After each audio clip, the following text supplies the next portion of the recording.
In the name of Allah, this hardly worshipable, this specialist. তো আজকে আমরা যে বিষয়ের উপরে আলোচনা করতে যাচ্ছি যে আমাদের পার্শ্ববর্তী দেশ ভারত, সে আমাদের উপরে অনেক একটা বাঁধ খুলে দিছে, যার কারণে আমাদের বেশ কিছু অঞ্চল প্লাবিত হয়েছে।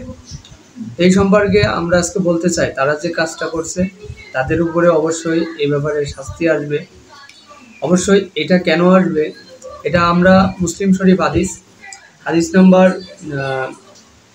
পৃষ্ঠা নম্বর 1074 এবং হাদিস নম্বর 7096, যে ফিতনা সমুদ্রের তরঙ্গ ন্যায় তরঙ্গিত হবে। দেখেন, ফিতনা কলাম সমুদ্রের তরঙ্গের ন্যায় তরঙ্গিত হবে। এমন এমন ফিতনা হবে শেষ জমানায়, যে ফিতনাগুলো খুবই ভয়ানক।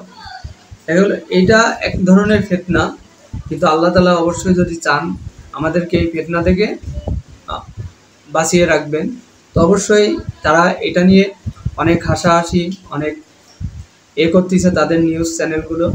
তো দেখেন, তারা জানে তাদের উপরে একটা হ্যাকিং চক্র হ্যাক করে ফেলছে তাদের চ্যানেলটা, এবং তারা যেন এগুলো না করে এই কারণে তাদেরকে নিষেধও করছে।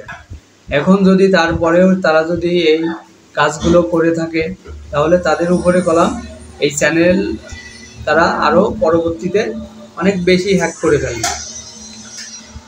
তো দেখেন, আমরা এখান থেকে একটা জিনিস বুঝি যে দেখেন, আমরা মানুষকে কখনো কষ্ট দেওয়া যাবে না, কোনো মানুষই না।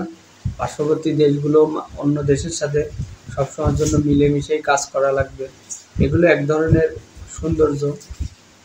কিন্তু তারা যদি এগুলো মিলেমিশে কাজ না করে, তাহলে এটা অনেক বড় প্রবলেম হয়ে যাবে।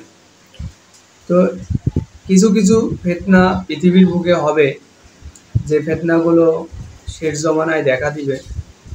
প্রত্যেকটা কাঁচামাটির ঘর বাড়ি ভেঙে যাবে, অনেক পানি আসবে, অনেক দুর্ভিক্ষ দেখা দেবে, খাদ্য দেখা দিবে। দেখেন, এখন আমরা এমনিতেই একটা সময় আছি যেটাকে বলা হয় শেষ জমানা, যা কলির যুগ বা শেষ যুগ।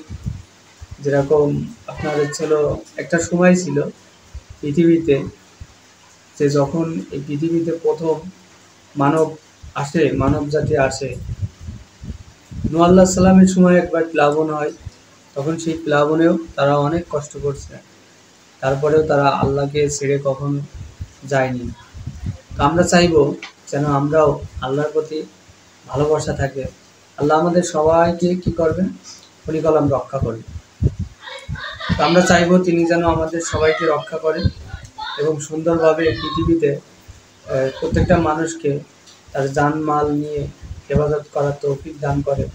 এবং একটা জিনিস, যে মানুষ যখন দুঃখে থাকে, যখন কষ্টে থাকে, তখন তাকে অবশ্যই সহযোগিতা করা লাগবে, সাহায্য করা লাগবে। আর দ্বিতীয় কথা, অন্যের কষ্ট থেকে কখনো হাসি ঠাট্টা তামাশা এগুলো কখনো করা যাবে না।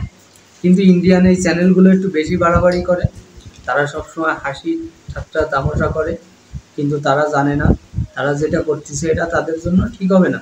তারা ভাবতে পারে তারা অনেক দিক থেকে বড় দেশ বা অনেক কিছু তাদের আছে, কিন্তু হয়তো বা অনেক মানুষ জানে না এই ইন্ডিয়া একসময় না খেয়ে থাকতো, তারা কোনো খাবারই পাতো না, তারা দুর্ভিক্ষের ভিতরে ছিল। আর এই বাংলাদেশ কখনো দুর্ভিক্ষের ভিতরে ছিল না, এমনও দিন ছিল, কিন্তু সেই দিন এখন আর নেই। এই বাংলাদেশ তাদেরকে সাহায্য করেই বাঁচায় রাখছে। এটা অনেকে হয়তো বা জানে না, ভুলে গেছে। তো তারা আমাদের দেশের থেকে অনেক সম্পদ নিয়ে গেছে, অনেক কিছু নিয়ে গেছে। তো এখন এই তুলনায় আমরা যদি মনে করি যে তারা যদি এখনো আমাদেরকে প্রেশারের পরে রাখে, তো এটা তাদের জন্য অনেকটাই ভুল ধারণা হবে। তারা হয়তো বা অল্প কিছুদিনের জন্য প্রেশারে রাখতে পারবে, কিন্তু একসময় তারা আর কলাম প্রেশারে রাখতে পারবে না। আমরা অবশ্যই চাই যেন তারা এই ধরনের কাজ না করে। আর দ্বিতীয় কথা, তারা কলাম একটা বিষয়ের উপরে থাকে, তাদের আসলে ধর্মের ভিতরে এগুলো বলে না যে মানুষকে কষ্ট দেওয়া, যেটা শ্রীকৃষ্ণ যেটা বলে গেছে, যেটা তো কষ্ট দিবেই না ভাই। শ্রীকৃষ্ণ কখনো কি বলছে, মানুষকে কোনো মানুষকে কষ্ট দেবে না, যার যার ধর্ম শেষে পালন তো করবেই ভাই। কিন্তু এখন যদি আপনি যদি দেখা গেল হিন্দু হন, হিন্দু সাম্প্রদায়িক ইন্ডিয়া একটা দেশ, কিন্তু তারা যদি মনে করে মুসলমানদের উপরে অত্যাচার করবে। তো দেখেন, মুসলমানদের উপরে অত্যাচার পৃথিবীর অনেক মানুষ যুগে যুগে অনেক সময় করার চেষ্টা করছে, কখনো পারেনি, আরও বরঞ্চ তারাই সেই সমস্ত দেশগুলো বিপদের মুখে পড়ছে। অবশ্যই আমরা চাইবো যেন আমরা কোনো একটা সম্প্রদায়ের উপরে কখনো বিবাদগ্রস্ত তৈরি না করি। এবং এখান থেকে বিদায় নিচ্ছি, আল্লাহ হাফেজ। অবশ্যই আমার চ্যানেলটি যদি ভালো লাগে অবশ্যই সাবস্ক্রাইব করে আমাদের সাথে থাকবেন এবং ইসলামকে আরও সুন্দরভাবে প্রসার এবং প্রসার ঘটানোর জন্য আমাদের সাথে থাকবেন। আল্লাহ হাফেজ।